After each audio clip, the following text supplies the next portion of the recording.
अस्सलाम वालेकुम फ्रेंड, उम्मीद करता हूँ आप खैरियत से होंगे। आज की हमारी वीडियो का टॉपिक है आईब्लड फोलिक एसिड, जो कि एक मल्टीविटामिन सप्लीमेंट के तौर पर जाना जाता है और इसको हम मुख्तलिफ किस्म के डिजीज़ की प्रिवेंशन के तौर पर इस्तेमाल करते हैं। इसी तरह मुख्तलिफ किस्म की कॉम्प्लिकेशंस में भी इसको इस्तेमाल किया जाता है। इसके अगर कंपोजिशन को देखा जाए तो इसमें 6 किस्म के मेजर विटामिन पाए जाते हैं। इनको मैं एक एक करके एक्सप्लेन करता हूँ ताकि आपको आईब्लड फोलिक एसिड को इस्तेमाल करना भी आसान हो जाए और इसको समझना भी आपके लिए आसान हो जाए। इसमें जो सबसे पहले नंबर पर विटामिन पाया जाता है उसका नाम है फेरस सल्फेट। फेरस सल्फेट का तल्लक आयरन की क्लास के साथ है और जिन लोगों को खून की कमी या अनीमिया वगैरह का मसला होता है उनमें इसको इस्तेमाल किया जाता है। खून की कमी की वजह से आपको मुख्तलिफ किस्म की जो बॉडी में फंक्शन वगैरह होते हैं उनमें प्रॉब्लम आ सकती हैं, जैसा कि आपकी सांस के फूलने का मसला, थकावट। तो इन तमाम में हम आयरन सल्फेट या फेरस सल्फेट वगैरह को प्रिस्क्राइब करते हैं। आईब्लड फोलिक एसिड में जो दूसरा विटामिन पाया जाता है उसका नाम है कैल्शियम पेंटोनेट। कैल्शियम पेंटोनेट का काम आपके जिस्म में अगर विटामिन डी की डेफिशिएंसी हो रही है या कैल्शियम की कमी की वजह से हड्डियों की मुख्तलिफ किस्म की कंप्लेन जैसा कि ऑस्टियोपोरोसिस वगैरह का मसला हो रहा है तो उनमें इसको इस्तेमाल किया जाता है। इसके साथ अगर किसी की स्किन, नेल या हेयर वगैरह का कोई भी मसला आ रहा है, जैसे कि बाल झड़ रहे हैं या स्किन का कलर जो है वो चेंज हो रहा है, तो उनमें भी कैल्शियम को इस्तेमाल किया जाता है। आईब्लड फोलिक एसिड में कैल्शियम पेंटोनेट बहुत ही अच्छी क्वांटिटी में पाया जाता है, तो इसी वजह से इन तमाम प्रॉब्लम में इसके बहुत ही अच्छे रिजल्ट्स हैं।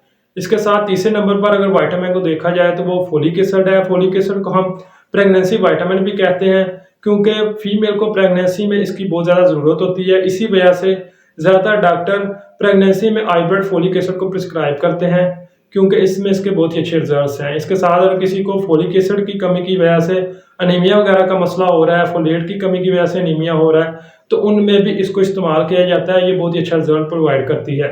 चौथे नंबर पर जो हमारे पास विटामिन आता है उसका नाम है विटामिन सी, जो कि एक बहुत ही अच्छा एंटीऑक्सीडेंट है। ये आपकी ब्लड सर्कुलेशन वगैरह में, स्किन की मुख्तलिफ किस्म की कंप्लेंट्स वगैरह में बहुत ज़्यादा हेल्पफुल होता है। इसके साथ आपके इम्यूनिटी को बूस्ट करने में भी ये बहुत ज़्यादा हेल्पफुल होता है।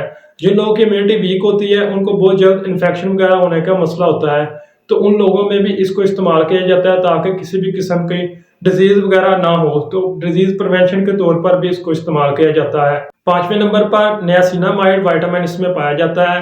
ये स्किन की मुख्तलिफ किस्म की कंप्लेन जैसा कि एक्नी वगैरह का अगर किसी को मसला है, हाइपर पिगमेंटेशन वगैरह की कोई कंप्लेंट्स है और इसी के साथ अगर किसी को रोजियोसिस जैसी डिजीज़ वगैरह का मसला है तो उनमें भी इसको इस्तेमाल किया जाता है। ये बहुत ही अच्छा रिजल्ट प्रोवाइड करती है। ये स्किन की जितनी भी बीमारियां होती हैं उन तमाम में बहुत ही अच्छे रिजल्ट रखती है और मुख्तलिफ किस्म की फार्मूलेशन में भी नियासिनामाइड पाई जाती है। छठे नंबर पर हमारे पास जो विटामिन आता है उसका नाम है विटामिन बी कम्प्लेक्स। इसको अगर मजीद एक्सप्लेन किया जाए तो इनमें विटामिन B1, B2, B6 और B12 पाए जाते हैं। इसका काम अगर किसी को कोई मेंटली प्रॉब्लम्स आ रही है या किसी को न्यूरॉन वगैरह का कोई इश्यूज है, पट्ठों का खिंचाव, असाबी कमजोरी का मसला है, तो इन तमाम में विटामिन बी कम्प्लेक्स वगैरह को हम सिंपली प्रिस्क्राइब करते हैं।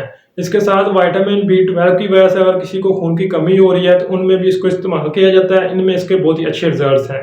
तो अब बात करते हैं जनरली आईब्लड फोलिक एसिड को कौन कौन सी प्रॉब्लम में हम इस्तेमाल कर सकते हैं।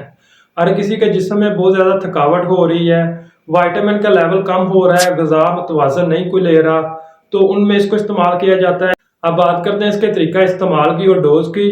इसको दिन में एक मरतबा ही पानी के साथ इस्तेमाल किया जाता है और खाने से 2 या 3 घंटे पहले या खाने से 2 या 3 घंटे बाद में इसको इस्तेमाल कर सकते हैं, क्योंकि खाने के साथ भी इसकी इंटरेक्शन होने के चांसेस होते हैं और इसकी अब्जॉर्प्शन वगैरह कम होने के चांसेस होते हैं, जिसकी वजह से आपको मुख्तलिफ किस्म की कंप्लेंट्स आ सकती हैं।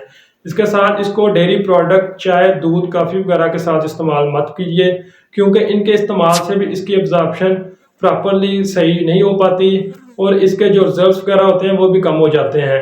तो चाय, कॉफ़ी या डेयरी प्रोडक्ट वगैरह को 2 या 3 घंटे पहले या बाद में इसके इस्तेमाल करें ताकि इसका प्रॉपरली आपको रिजल्ट मिले और इसकी एब्जॉर्प्शन भी ठीक से हो।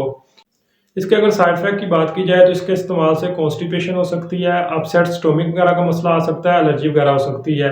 कुछ लोगों को इसके इस्तेमाल से डायरिया, ज़ुबान का टेस्ट चेंज और सोर थ्रोट वगैरह की कंप्लेंट्स भी आ सकती है। उम्मीद करता हूँ आज की वीडियो आपको पसंद आई होगी। वीडियो को लाइक कीजिए और चैनल को सब्सक्राइब कीजिए। शुक्रिया।